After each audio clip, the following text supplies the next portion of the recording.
This past week, I celebrated a birthday, but it wasn't a big birthday.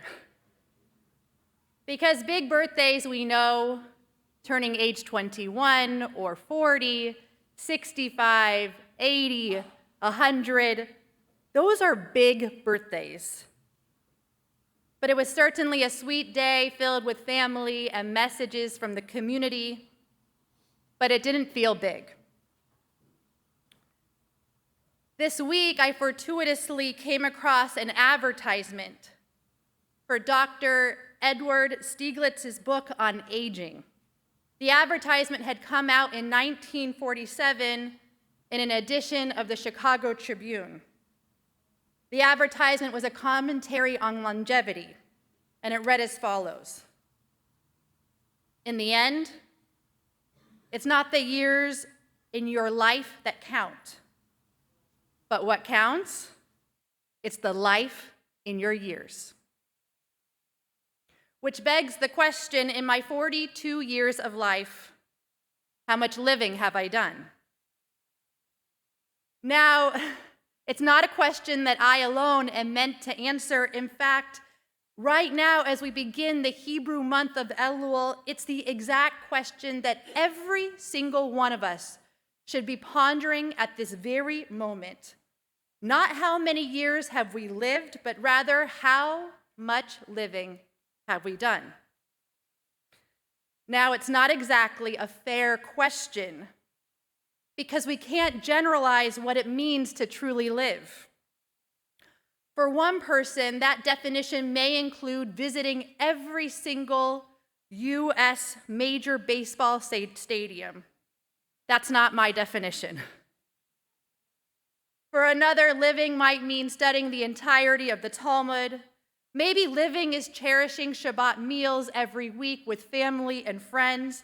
And living might even mean binge watching your favorite Netflix shows with the people you love the most. I'm not looking at anyone in particular. Or maybe it's all of the above. I can't suggest the same definition for each person, but I can suggest that we use this Hebrew month of Elul, that we use these very precious weeks to help reorient ourselves to what and to who is most important. Most of us know the famous quote by Rabbi Hillel, "If I'm not for myself, who will be for me? If I'm only for myself, what am I? And if not now, then when?" Now, the text is often used to motivate service and action in an egocentric world, but I want to use the text a little bit differently today. I see it as the beginning of a spiritual directive, because in order to determine exactly what our priorities are right now, we have to look inward. We have to have the courage to face ourselves. If I'm not for myself, who will be for me? And so in a very different way of reading that first line of Hillel's message, I'm interpreting the words to mean, if I'm lying to myself, who will tell me the truth? If I look into a mirror and I can't recognize who stares at me from the other side, or perhaps I do recognize that reflection and not that happy with what I see, who am I? If I'm afraid to hold up that mirror at all, who or what have we become? Arthur Brooks, author of the Atlantic column, How to Build a Life, writes, "Quit lying to yourself." And he explains that we all do it. We're human beings. Of course we do it. That while self-deception may feel good in the short term, that ignorance may be bliss, it's an irresponsible waste of a life. He concludes personal integrity is absolutely necessary for personal progress. Progress requires knowing honestly where you are compared to where you have been. Now, by no means do I think that the Hebrew month of Elul, at this very time, is about shaming ourselves into a reframed behavioral contract. But I do think that Elul can offer an honest introspection of the soul. Not a to-do list of what needs to be done. We all have those to-do lists. But a true searching out and defining of the person we are meant to be, the person we want to be. You can see we don't just jump into Rosh Hashanah and Yom Kippur and start praying for things to happen, for things to change in our lives, but the calendar's magical. We're given this very time to ease into this season.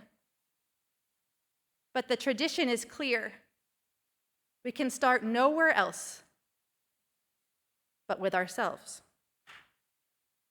There's a parable I want to share with you about a handyman. This handyman was hired to paint a boat, and this man was meticulous in his painting. In his assignment, he made sure it took him hours, that he left no part of the boat unpainted. But as he began to finish the job and the boat began to dry from the paint, he noticed excess paint filling in under the side of the boat, and he realized that has nothing to do with the paint on the brush.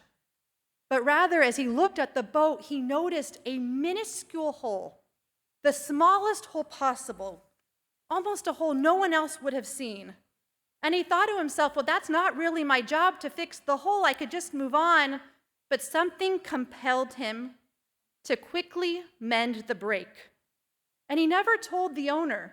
In fact, all he said to the owner is, my job is complete.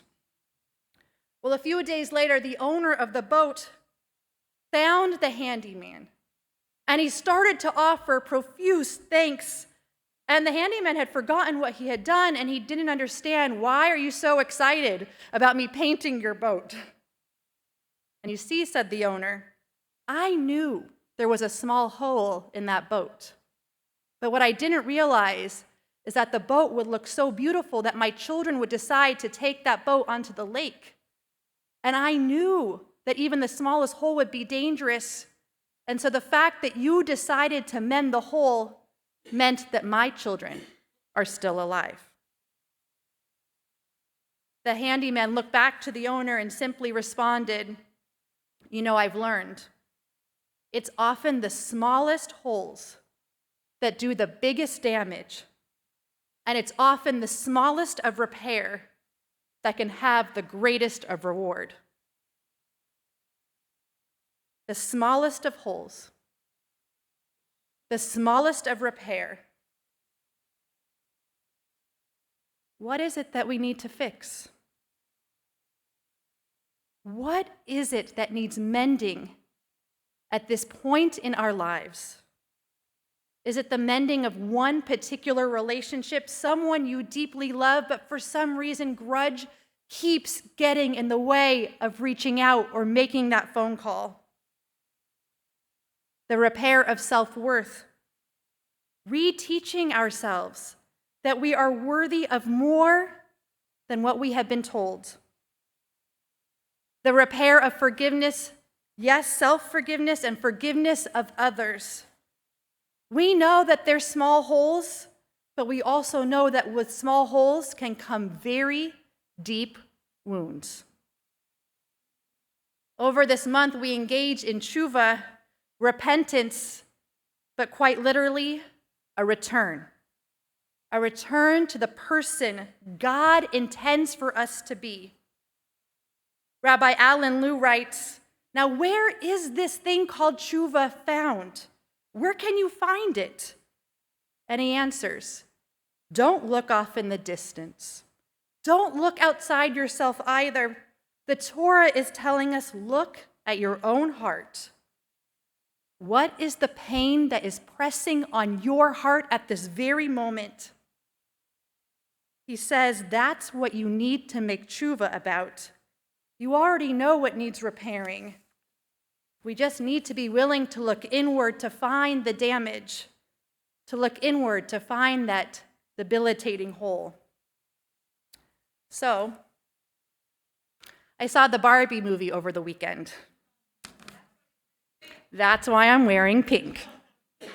I also like pink.